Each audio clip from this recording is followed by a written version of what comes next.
तो सबसे पहले तो ये मालूम होना चाहिए कि what is mean by coagulation और क्लॉटिंग, यानी कि कोगुलेशन या क्लॉटिंग का मतलब क्या है। कोगुलेशन और clotting is a process by which blood changes from a liquid to gel, forming a blood clot. Coagulation begins almost instantly after an injury to the blood vessel where the endothelium lining of vessel has damaged. Coagulation या clotting एक ऐसा process है जिसमें blood change हो जाता है liquid से jail में और बना देता है एक ब्लड क्लॉट। नॉर्मली आपको पता है कि आप ब्लड जो है वो लिक्विड स्टेट में होता है, लेकिन जैसे ही कोगुलेशन होगी तो वो लिक्विड से जेल फॉर्म में और एक क्लॉट बना देगा। लेकिन ऐसा किस सूरत में होता है और या कब स्टार्ट होती है कोगुलेशन? कोगुलेशन शुरू होती है जैसे ही जख्म हो। कौन सी जगह पे वो जख्म होगा तो ब्लड क्लॉट बनेगा? कोई भी अगर ब्लड वेसल की एंडोथीलियम लाइनिंग अगर डैमेज हुई है तो उस जगह को रिपेयर करने के लिए या रिकवर करने के लिए जो ब्लड क्लॉट का बनने का प्रोसेस होता है उसको हम कोगुलेशन प्रोसेस बोलते हैं या क्लॉटिंग बोलते हैं।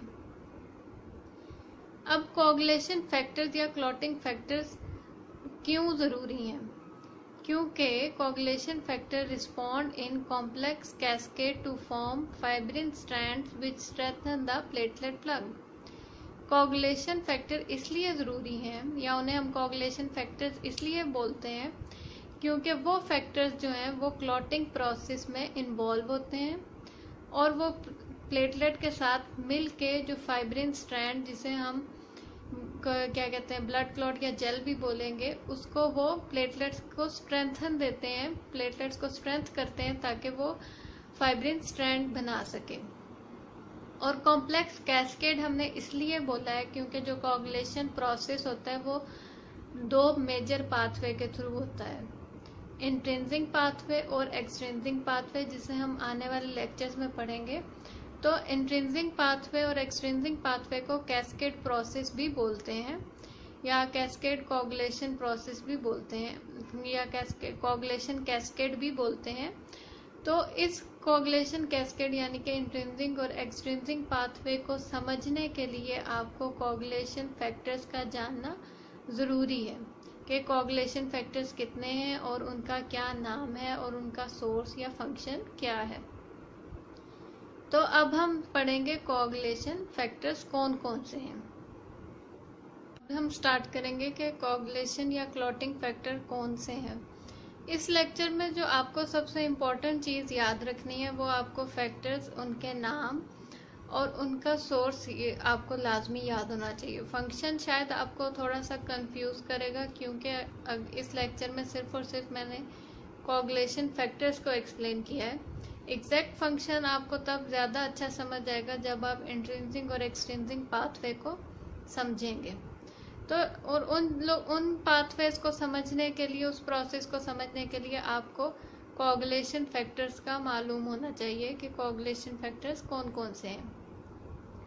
तो अब हम स्टार्ट करेंगे। कोगुलेशन फैक्टर्स को मैं बताती चलूँ कि रोमन नोमेनक्लेचर में लिखा जाता है, यानी जैसे कि आप देख रहे हैं कि फैक्टर के नीचे मैंने जो लैंग्वेज यूज़ किया है वो 1 2 3 के जो मैथमेटिकल है उसके बजाय रोमन वर्ड्स यूज़ किए हैं। तो कोगुलेशन फैक्टर्स जो है वो हमेशा रोमन वर्ड जो डिजिट्स हैं उनसे एक्सप्रेस किए जाते हैं। तो ये आपको याद होना चाहिए कि ये नहीं कि आप फैक्टर 1 2 3 दूसरा मैथमेटिकल लिखें, तो आपने रोमन वर्ड ही यूज़ करने हैं। तो फैक्टर 1 जो है उसका नाम है फाइब्रिनोजन और वो एक नेचर में प्लाज्मा प्रोटीन है और ये सोर्स यानी कि ये कहाँ से प्रोड्यूस होता है? लिवर से प्रोड्यूस होता है और इसका फंक्शन ये है कि ये कन्वर्ट हो जाता है फाइब्रिन में।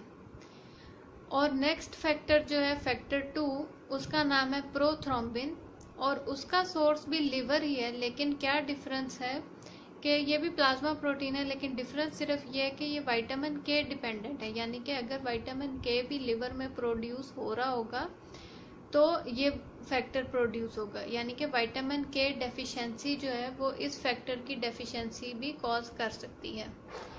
तो एक तरह से हम ये भी बोल सकते हैं कि विटामिन के डिपेंडेंट क्लॉटिंग फैक्टर जो है वो प्रोथ्रोम्बिन यानी कि फैक्टर 2 भी है। तो इसका फंक्शन क्या होता है कि ये कन्वर्ट हो जाता है थ्रोम्बिन में, कन्वर्टेड टू थ्रोम्बिन।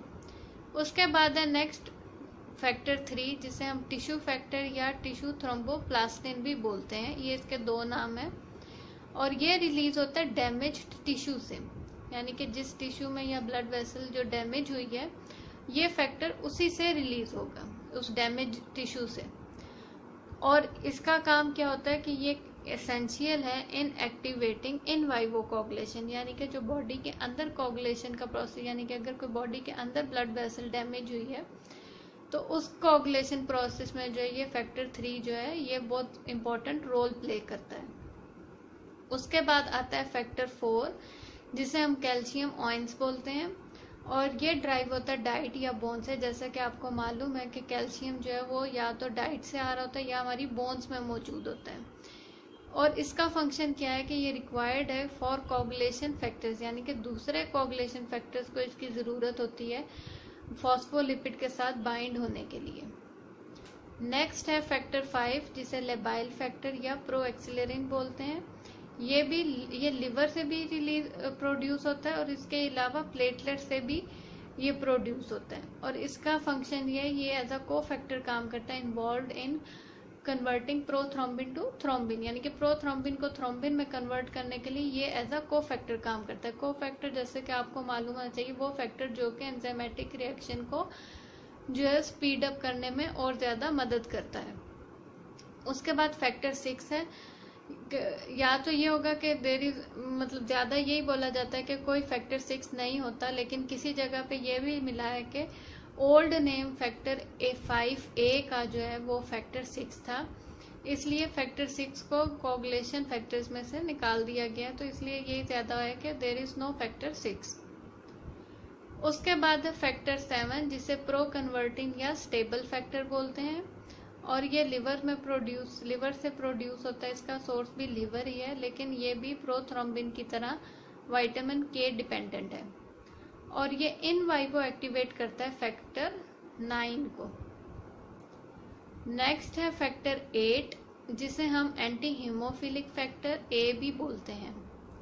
तो आप ये लाजमी याद रखें, एंटी हीमोफिलिक फैक्टर A, और सोर्स इसका है लिवर और ये इन्वॉल्व है को factor involve in activating factor 10। ये भी एज अ को फैक्टर काम करता है फैक्टर 10 को एक्टिवेट करने के लिए। और फैक्टर 8 की डेफिशिएंसी कॉज करती है हीमोफीलिया A। ये बहुत ही इम्पोर्टेंट क्वेश्चन है, मतलब पॉइंट है, सॉरी, ये एक बहुत इंपॉर्टेंट पॉइंट है जो आपको याद रखना चाहिए कि फैक्टर A जो है वो हीमोफीलिया A की डेफिशिएंसी का मेन कॉज जो है वो फैक्टर 8 की डेफिशिएंसी जो है वो हीमोफीलिया A का मेन कॉज है। क्योंकि ये क्वेश्चन बहुत ज़्यादा थ्योरेटिकल और फैक्टर्स के पॉइंट ऑफ व्यू से बहुत इम्पोर्टेंट है, बहुत ज़्यादा ये पूछा भी जाता है वाइवे में भी कि हीमोफीलिया A की कॉज क्या है। तो हीमोफीलिया A की जो मेजर कॉज है वो कोगुलेशन फैक्टर 8 की डेफिशिएंसी है। नेक्स्ट है फैक्टर 9। फैक्टर 9 जिसे हम क्रिसमस फैक्टर या एंटी हीमोफिलिक B बोलते हैं। इसका सोर्स भी लिवर है, लेकिन ये भी विटामिन K डिपेंडेंट है, यानी कि इसकी प्रोडक्शन के लिए भी विटामिन K ज़रूरी है। और इसका फंक्शन भी सेम फैक्टर 8 की तरह ही है कि ये भी इन्वॉल्व है फैक्टर 10 को एक्टिवेट करने में, लेकिन इसकी डेफिशिएंसी फैक्टर 9 की डेफिशिएंसी हीमोफीलिया B कॉज करती है। तो इस लिहाज से आपको फैक्टर 8 और फैक्टर 9 हमेशा याद होने चाहिए कि इनमें क्या डिफरेंस है। फैक्टर 8 जो था, जो पहले डिस्कस किया, वो एंटी हीमोफिलिक फैक्टर A था और ये एंटी हीमोफिलिक फैक्टर B है और उसकी डेफिशिएंसी हीमोफीलिया A कॉज करती है और इसकी डेफिशिएंसी हीमोफीलिया B कॉज करती है। इसके बाद है फैक्टर 10, जिसे स्टेरॉयड पावर फैक्टर भी बोलते हैं और ये भी लिवर में प्रोड्यूस होता है। इसका सोर्स भी लिवर है और ये भी विटामिन K डिपेंडेंट है और ये इन्वॉल्व है, क्या करता है, ये कन्वर्ट करता है प्रोथ्रोम्बिन को थ्रोम्बिन में, जो कि हमने अभी आपको ये फंक्शन शायद थोड़ा कंफ्यूज कर रहे होंगे, लेकिन जब आप इन फैक्टर्स को एक्सट्रिंसिक और इंट्रिंसिक पाथवे में पढ़ेंगे तो आपका कॉन्सेप्ट और अच्छा क्लियर हो जाएगा। उसके बाद है फैक्टर 11 जिसे प्लाज्मा थ्रोम्बोप्लास्टिन एंटीसीडेंट बोलते हैं और इसका सोर्स भी लिवर है।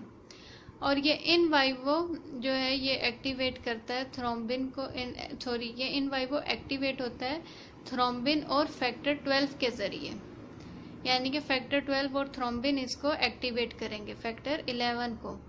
और ये भी मेजर साइट्स ऑफ ट्रॉमा के लिए एक इम्पॉर्टेंट फैक्टर है, मतलब ये इसका रोल भी मेजर है।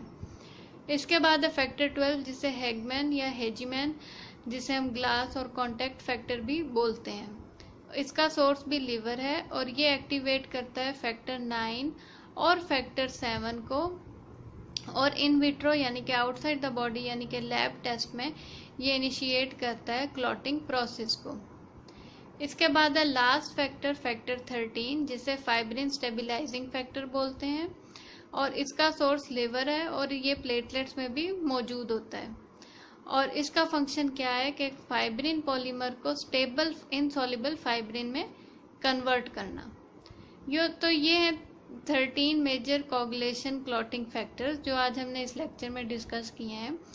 इसमें मेन पर्पस जो आज के लेक्चर का वो यही है कि आपको मालूम होना चाहिए कि कोगुलेशन फैक्टर्स कौन से हैं, कितने हैं, उनका नाम क्या है और वो मेजरली किधर प्रोड्यूस होते हैं। और इस लेक्चर से आपको पता चला होगा कि कोगुलेशन फैक्टर जो मेजरली वो लिवर में ही प्रोड्यूस हो रहे हैं, यानी कि लिवर का जब हमने एक लेक्चर डिस्कस किया था उसमें मैंने बताया था कि लिवर का जो मेजर रोल है वो कार्बोहाइड्रेट, प्रोटीन, विटामिन्स की प्रोडक्शन करता है। इसके अलावा वो कोगुलेशन फैक्टर्स का मेन सोर्स भी लिवर है, तो ये आपको मालूम होना चाहिए। और फंक्शन जैसे अभी मैंने आपके सामने इनकी एक समरी पेश की है, और सबसे ज़्यादा अच्छे आपको फंक्शन और अच्छे क्लियर और याद हो जाएंगे जब आप एक्सट्रिंसिक और इंट्रिंसिक पाथवे को पढ़ेंगे।